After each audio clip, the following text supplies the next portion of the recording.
Hi everyone, welcome back to our channel. ఈరోజు మనము surface chemistry whole chapter మొత్తం తెలుసుకుందాము. Surface chemistry, the chapter surface chemistry. What is surface chemistry? Why we are studying surface chemistry? Yes, surface chemistry deals with the chemistry of various interacting surfaces. The study of chemistry, that means interacting surfaces. The study of interacting surfaces, we are called it as surface chemistry. Once again I repeat it, students. Surface chemistry, which deals with the chemistry of various interacting surfaces, it is called it as surface chemistry. In the surface chemistry, the interacting surfaces, commonly we observing some, that means absorption, adsorption, absorbent, absorbate, sorption, desorption, and colloidal solutions. Okay, first of all we talk about absorption.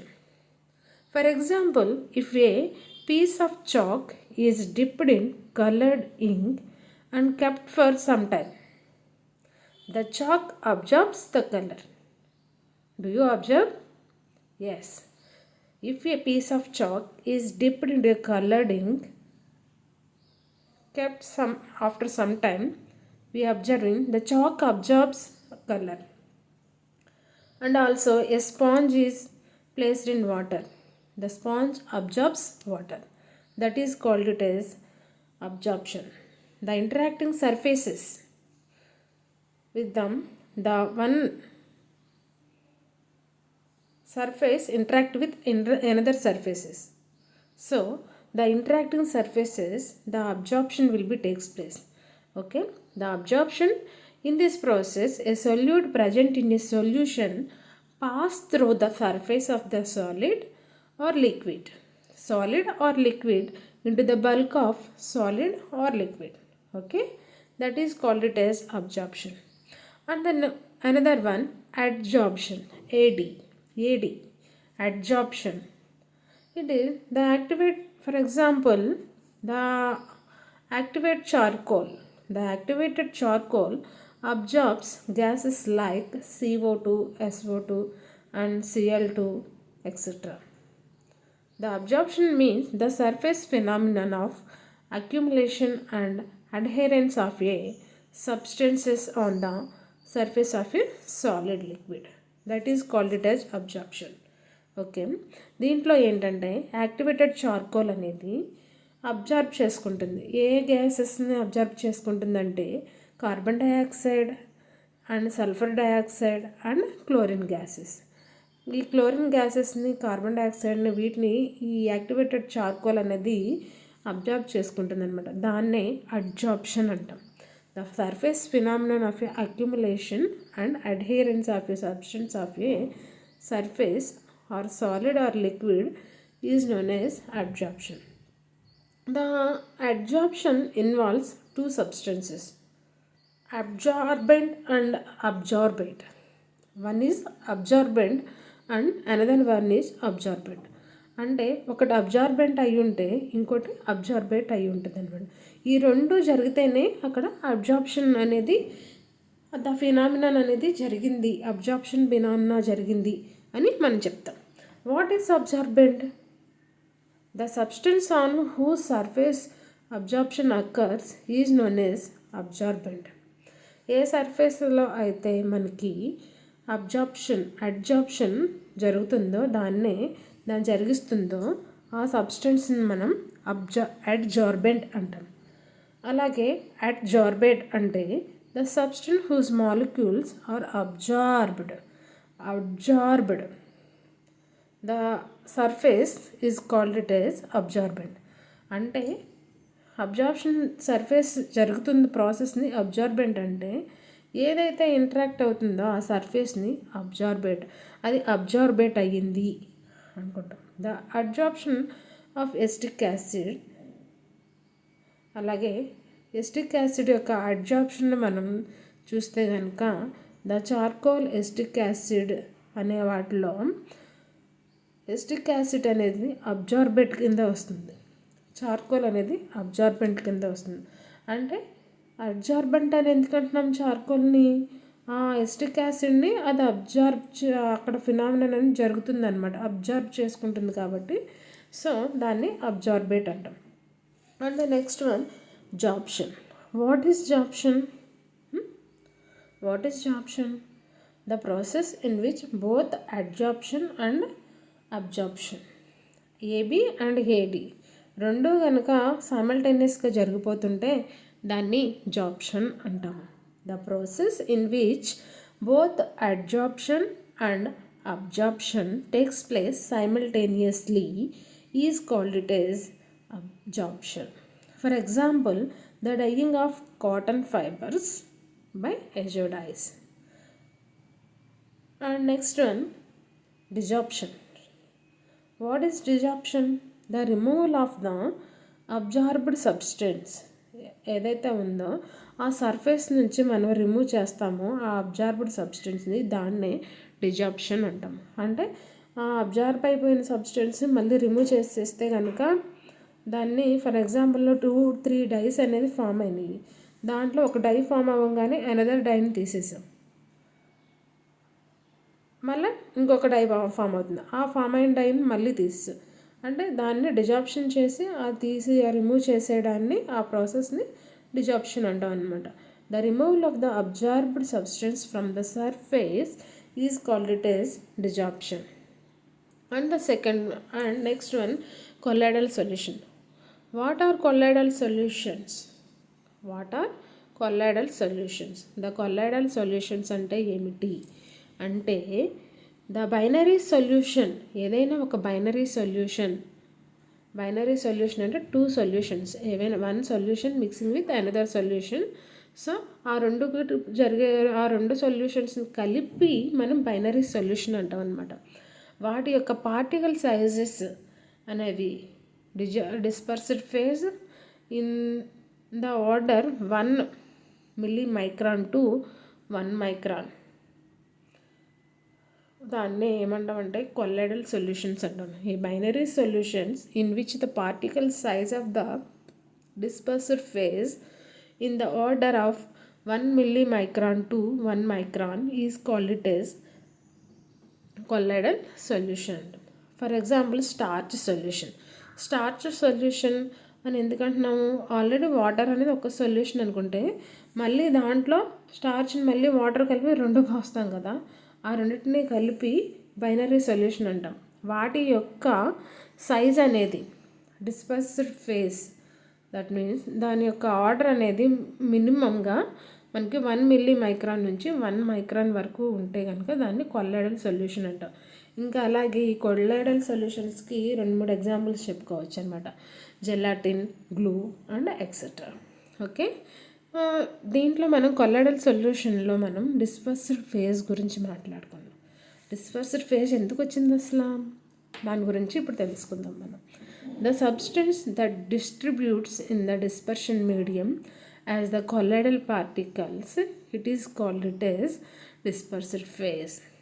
Dispersed phase అంటే ఏంటి, dispersion medium ఏదైతే ఉందో అక్కడ సబ్స్టెన్స్ని dispersion మీడియంని ఆ colloidal పార్టికల్స్ని distribute ఏదైతే చేస్తుందో దాన్ని dispersed phase అంటాం.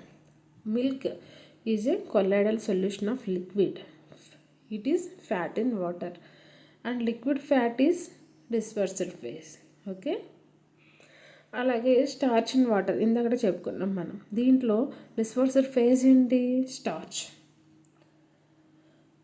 అలాగే మనం ఇప్పుడు కొల్లాయిడల్ సొల్యూషన్లో డిస్పర్స్డ్ ఫేజ్ వచ్చింది కాబట్టి దాని గురించి మాట్లాడుకున్నాం. మరి డిస్పర్స్డ్ ఫేజ్లో డిస్పర్షన్ మీడియం అనేది వచ్చింది కదా, దాని గురించి కూడా మాట్లాడుకుందాం. What is dispersion medium?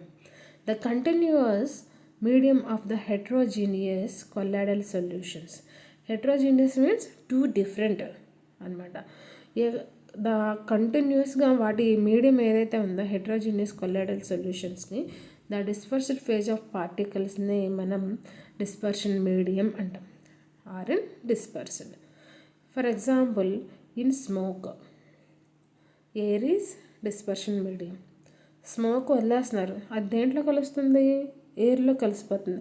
అంటే ఎయిర్లోకి వదులుతున్నారు కాబట్టి దాన్ని మీడియం అంటాం. అలాగే స్టార్చ్ సొల్యూషన్ గురించే పెట్టుకుంటాము. స్టార్చ్ మనం వాటర్లో కలుపుతున్నాం అంటే ఆ మీడియం ఏంటి? అక్కడ డిస్పర్షన్ మీడియం అనేది వాటర్ అనమాట. ఇది డిస్పర్షన్ మీడియం. అలాగే water salts means a sol is a colloidal solution of a solid dispersive phase in liquid dispersion medium. Okay, solid in dispersion phase in liquid in dispersion medium. వీటిని ఏమంటామంటే salts అంటాం అన్నమాట. ఏ colloidal solution of a solid is dispersion phase in liquid dispersion medium. For example, gold colloidal solutions. Okay, smoke, air or aerosol అంటాం కదా. Smoke in air అంటే దాన్ని aerosol అంటాం. So salts means sol is a colloidal solution of a solid dispersion phase in liquid dispersion medium. It is called వీటిని మనం salts అంటాం అన్నమాట. అలాగే ఈ సాల్ట్స్ అనేవి మనకి అర్థమైంది కదా. సాల్ అంటే ఏంటో, solid in dispersion medium, liquid dispersion medium, solid disperse phase and liquid dispersion medium. అలాగే ఇవి రెండు రకాలుగా ఉంటాయి, lyophilic solids and lyophobic solids. Lyophilic అంటే ఏంటంటే వాటర్, మనం హెట్రోఫిలిక్ అంటే వాటర్ లవింగ్ అంటాం. ఇక్కడ ఏంటంటే లియోఫిలిక్ అనేది సాల్వెంట్ లవింగ్.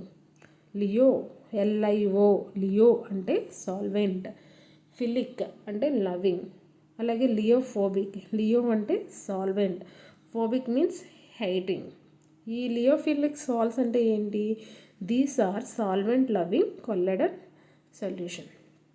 ఇవి సాల్వెంట్ లవింగ్ కొల్లాయిడల్ సొల్యూషన్ అంటే ఈజీగా ఈ సొల్యూషన్స్ ఫామ్ అయిపోతాయి అన్నమాట వేరే వాటితో కలిసి. స్టార్చ్ సొల్యూషన్, అలాగే జెలాటిన్, గమ్ ఎక్సెట్రా. లియోఫోబిక్ వచ్చే వాటికి ఏంటంటే these are solvent hating solutions. ఎందుకన్నాము? For example gold sol. Okay, and the next one is emulsions. What is emulsion? What is emulsion? Emulsion is a colloidal system in which both disperser phase and the dispersion medium in liquids. Emulsion అంటే ఏమిటంటే colloidal సిస్టంలోనే in which రెండు ఉంటాయన్నమాట. Dispersed phase ఉంటుంది, అలాగే dispersion medium అనేది ఉంటుంది ఈ లిక్విడ్స్లో. For example milk is a naturally occurring emulsion. అంతే కదా, దాంట్లో మనం వాటర్ అనేవి మళ్ళీ యాడ్ చేయం కదా. ఆల్రెడీ కొంత వాటర్ కూడా మిల్క్లో కంబైన్ అయ్యి వస్తుంది అనమాట బఫెలోస్ నుంచి. సో ఇది మనకి న్యాచురల్గా వచ్చే ఒక ఎమల్షన్ అనమాట. Milk is a naturally occurring emulsion in liquid fat dispersed in water. These are called it as emulsion. Emulsion అంటే ఏంటి?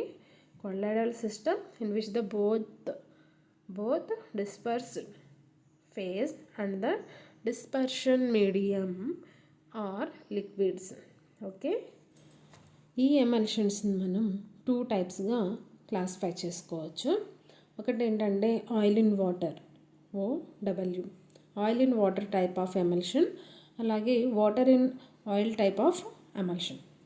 Okay, we are now studying in oil in water. Oil in water type of solution in which oil is dispersed phase and water is dispersion medium. Okay, water అనేది dispersion మీడియంగా ఉంటే దాంట్లో phase ఏంటంటే dispersed phase వచ్చి oil అనమాట. So that is the oil in water type of emulsion. And next one water in oil type. For example cold creams మనం observe చేస్తే కనుక దాంట్లో వాటర్ అనేది కొంచెమే ఉంటుంది, కానీ క్రీమ్ అనేది ఆయిల్ అనేది ఎక్కువగా ఉంటుంది అన్నమాట. అంటే వాటిలో ఏంటంటే డిస్పర్షన్ మీడియం అనేది ఆయిల్ అయితే దాంట్లో కొంచెమే ఉండేది అంటే డిస్పర్స్డ్ ఫేజ్ అనేది వాటర్ అవుతుంది అనమాట. Dispersed phase is water and dispersion medium is oil. That is for example cold creams, cod liver oil, ఇవి ఏంటంటే water and oil type of ఎమల్షన్స్కి ఎగ్జాంపుల్స్. ఓకే, ఎమల్షన్స్ ఎన్ని టైప్స్ అనమాట? 2 types. Oil in water type of emulsion, అలాగే water in oil type of emulsion. ఇది 4 marks క్వశ్చన్గా వస్తుంది. Very short answer type క్వశ్చన్గా వస్తుంది అనమాట. దీంట్లో 2 టైప్స్ ఏంటి? Oil in water type of oil in water, అలాగే వాటర్ ఇన్ ఆయిల్ అనమాట. ఇందులో ఆయిల్ ఫస్ట్ ఏదైతే ఉందో ఆయిల్, దీంట్లో డిస్పర్షన్ ఫేజ్ వచ్చి ఆయిల్ అయితే వాటర్ అనేది డిస్పర్షన్ మీడియం అనమాట. ఎగ్జాంపుల్ ఏమొస్తున్నాయంటే మిల్క్ అండ్ వానిషింగ్ క్రీమ్స్. అలాగే water in oil type of ఎమల్షన్కి మనకి వాటర్ అనేది డిస్పర్స్డ్ ఫేజ్ అయితే ఆయిల్ అనేది డిస్పర్షన్ మీడియం అవుతుంది అనమాట. ఎగ్జాంపుల్ వచ్చి cod liver oil and cold creams. Okay, emulsions. ఇవి ఎమల్షన్స్ గురించి అనమాట. అలాగే next one more important short answer type question, catalysis and types of catalysis అనమాట. What is catalysis? కెటాలిసిస్ అంటే ఏమిటి? దీంట్లో కెటలిస్ట్ అనేది ఒక సబ్స్టెన్స్ అనమాట. కెటాలిసిస్లో మనకి మెయిన్గా ఏంటంటే కెటలిస్ట్. ఈ catalyst is a substance which can change the speed of a chemical reaction without being used up in the reaction. Okay, దీంట్లో ఈ కెటలిస్ట్ అనేది రియాక్షన్ ఏదైతే జరుగుతుందో ఆ రియాక్షన్ని ఇంకా స్పీడ్ చేయడానికి జరుగుతుంది, కానీ అది మనం యూజ్ చేసుకున్న కెటలిస్ట్ అనేది రియాక్షన్లో మాత్రం ఇన్వాల్వ్ అవ్వదు అనమాట. రియాక్షన్లో ఇన్వాల్వ్ అవ్వదు. దాన్నే మనం ఆ ప్రాసెస్ని ఏమంటామంటే కెటాలిసిస్ అంటాం. What is catalysis? Catalyst is a substance which can change the speed of A chemical reaction without used up in that reaction and the phenomenon is known as catalysis. ఈ catalysis మనకి మనం use చేసుకుంటున్న catalyst ఏదైతే ఉంటుందో అదేం చేస్తుందని చెప్పుకున్నాము? Increase the speed of A reaction. So ఆ ఇంక్రీజ్ చేయడానికి యూజ్ చేసిన కెటలిస్ట్ని, ఫర్ ఎగ్జాంపుల్ మనం హ్యాబర్స్ ప్రాసెస్లో sulphur dioxide to sulphur trioxide ఏదైతే ఫామ్ అవుతుందో ఆక్సిడేషన్ అనేది జరిగి ఫామ్ అవుతుంది. దాంట్లో మనం యూజ్ చేస్తున్న కెటలిస్ట్ ఏంటి? V2O5 కెటలిస్ట్ అనేది యూజ్ చేసుకుంటాం. దీంట్లో ఈ కెటలిస్ట్ అనేది మన రియాక్షన్ని స్పీడ్ చేస్తుంది, కానీ ఇన్వాల్వ్ అవ్వదు కదా. సో అలా స్పీడప్ చేయడానికి స్పీడ్ ఆఫ్ ఏ రియాక్షన్ని ఇంక్రీజ్ చేయడాన్ని చేస్తుంది. కాబట్టి దీన్ని ఏమంటామంటే పాజిటివ్ కెటలిస్ట్ అంటాము. ఫినామినన్ని పాజిటివ్ కెటాలిసిస్ అని అంటాం అన్నమాట. దీన్ని కెటలిస్ట్ని మనం యూజ్ చేసుకున్న కెటలిస్ట్ డిక్రీజ్ చేసింది అనుకోండి, సో అది నెగటివ్ కెటలిస్ట్ అవుతుంది. ఆ ఫినామినా నెగటివ్ కెటాలిసిస్ అవుతుంది అనమాట. ఓకే, ఇప్పుడు మనం టైప్స్ ఆఫ్ కెటాలిసిస్ గురించి నేర్చుకుందాం. ఈ టైప్స్ ఆఫ్ కెటాలిసిస్ అనేది మెయిన్గా 2 టైప్స్గా క్లాసిఫైడ్ చేశాం. 2 టైప్స్గా క్లాసిఫికేషన్ అనేది జరిగిందనమాట. అవి ఏంటంటే హెట్రోజీనియస్ కెటాలిసిస్, అలాగే homogeneous catalysis and second one is heterogeneous catalysis అనమాట. ఈ హోమోజీనియస్ కెటాలిసిస్ అంటున్నాం మనం. హోమో అంటే ఏంటి? Same, genius same phase. Okay, same phase అనమాట. Homogeneous means same phase. మనకి if the catalyst is present in the same phase as the reactants. Okay, రియాక్టెంట్స్లో same phase ఉంటే కనుక దాన్ని హోమోజీనియస్ కెటలిస్ట్ అంటాము. దిస్ టైప్ ఆఫ్ కెటాలిసిస్ని homogeneous catalysis అంటాం అనమాట. Both the reactants are in same phase. Okay, for example the oxidation of sulphur dioxide మనం మాట్లాడుకున్నాం కదా ఇందాక. ఏంటది? మనకి మాట్లాడుకున్నది H2SO4 అంటే సల్ఫ్యూరిక్ యాసిడ్ ప్రిపరేషన్లో మనకి ఫస్ట్ మనం ఏం ఫామ్ చేస్తాం, మనం సల్ఫర్ డయాక్సైడ్ నుంచి సల్ఫర్ ట్రైఆక్సైడ్ అయితే ఫామ్ చేస్తాం కదా. దాంట్లో ఆక్సిడేషన్ అనేది జరుగుతుంది. దేన్ని ఆక్సిడైజేషన్ చేస్తాం మనం? Sulphur dioxide. సల్ఫర్ డయాక్సైడ్ అంటే SO2 అనమాట. ఇది మెయిన్గా సల్ఫర్ డయాక్సైడ్ అంటే గ్యాసెస్ ఫేజ్లో ఉంటుంది. అలాగే దాని నుంచి మనం ఆక్సిడేషన్ చేసిన తర్వాత సల్ఫర్ డయాక్సైడ్ ఆక్సిడైజ్ అయిన తర్వాత అది ఏం ఫామ్ అవుతుంది? సల్ఫర్ ట్రైఆక్సైడ్ ఫామ్ అవుతుంది. SO3 అనేది ఫామ్ అవుతుంది అనమాట. In the process of nitric oxide as a catalyst. Nitric oxide అనేది ఏంటి? ఇక్కడ కెటలిస్ట్ అనమాట. Oxidation of sulphur dioxide to sulphur trioxide in the presence of nitric oxide as a catalyst. దీంట్లో ఇప్పుడు నైట్రిక్ ఆక్సైడ్ అనేది gases phase, sulphur dioxide and oxygen అనేది gases phase. అలాగే ఇక్కడ both the reactants and catalyst are in same phase అనమాట. So ఈ రియాక్షన్ని homogeneous catalysis అంటాం. అలాగే నెక్స్ట్ వన్ హెట్రోజీనియస్ కెటాలిసిస్. రెండవది ఏంటి? Heterogeneous catalysis.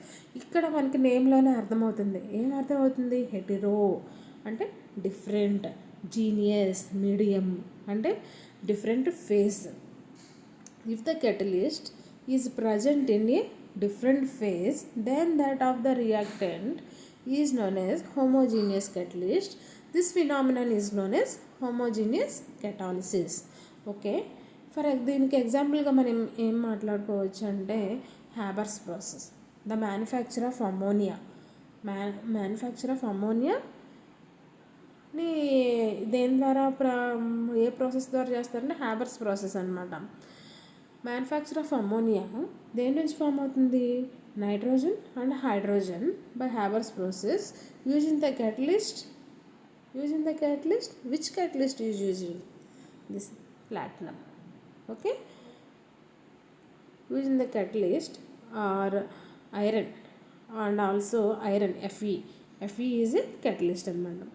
So N2 plus 3H2 gives rise. These are in gaseous phases and iron is solid phase. Iron అనేది solid ఫేజ్లో ఉంటుంది. నైట్రోజన్ అండ్ హైడ్రోజన్ అనేది గ్యాసెస్ ఫేజ్లో ఉంటాయి. వీటి యొక్క ఫేజెస్ అనేది ఏంటి? డిఫరెంట్గా ఉన్నాయన్నమాట. అంటే catalyst and reactants and catalyst are in different phases in Haber's process.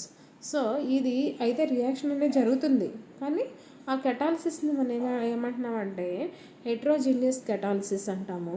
కెటలిస్ట్ని heterogeneous catalyst అంట. ఓకే స్టూడెంట్స్, అర్థమైందనుకుంటా. అలాగే ఇప్పుడు మనం comparison between physisorption and chemisorption గురించి తెలుసుకుందాము. వీటి యొక్క డిఫరెన్సెస్ ఎలా ఉంటాయో చూద్దాము ప్రతి దాంట్లో కూడాను.